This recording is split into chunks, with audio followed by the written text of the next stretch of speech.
Today I am going to present you subacute invasive pulmonary aspergillosis. Subacute invasive pulmonary aspergillosis is previously called chronic necrotizing pulmonary aspergillosis or semi-invasive pulmonary aspergillosis, which is an intolerant cavitating infectious process which can mimic other chronic lung infections. Subacute invasive pulmonary aspergillosis usually occurs in mildly immunosuppressed individuals such as diabetes, chronic obstructive pulmonary disease, advanced stage, malnutrition, alcoholism, connective tissue diseases, corticosteroid therapy, and radiation therapy.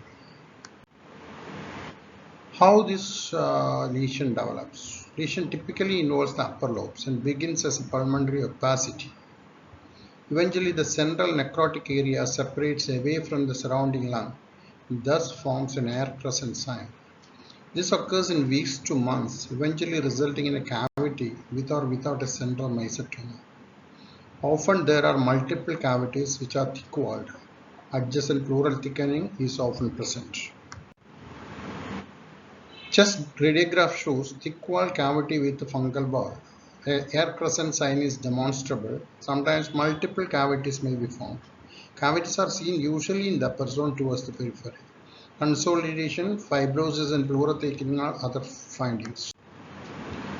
In this picture, you can see the X-ray chest of a patient with non-invasive, with minimally X-ray chest of a patient with invasive aspergillosis. You can see a thick wall cavity in the left upper zone. And in the CT cut, you can see the peripheral lesion with pleural thickening and multiple small cavities. CT thorax shows multiple thick wall cavities they are present. All of the cavities usually irregular. Cavities subpleural and extend to pleural. This leads to pleural thickening and fibrosis. You can see the CT cut of a patient where there are multiple small cavities, fibrosis and pleural extension. One of the cavities shows crescent sign. Pleural involvement and thickening resembles the base of a wine glass, shown by the yellow arrows,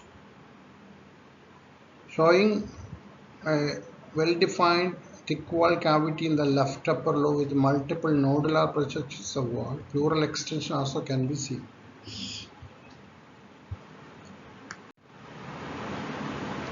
Other diagnostic investigations are demonstration of the fungal element in the respiratory specimens by doing Gomori methenamine silver stain or cocoflor. Fungal culture can be done from the sputum, needle biopsy specimen or bronchoalveolar lavage, which is confirmatory. In biopsy specimens, hyphal invasion of the lung parenchyma confirms diagnosis of subacute invasive pulmonary aspergillosis. Highlight of this case is the CT thorax finding depicting the cavities, mesotoma and pleural involvement acquiring the shape of a wine glass. The pleural extension and pleural fibrosis forms the base of the glass and cavity and contents form the body of the glass.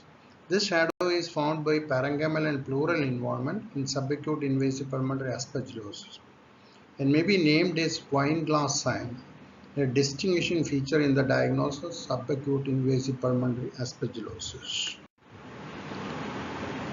Treatment of this condition usually is with antifungal agents. This runs a slowly progressive course over weeks to months, and vascular invasion or dissemination to other organs is unusual. During initial phases of the disease, antifungals are the mainstay of treatment. Intravenous and intracavitary amphotericin B, 5-fluorocycline, itraconazole and voriconazole have all been tried.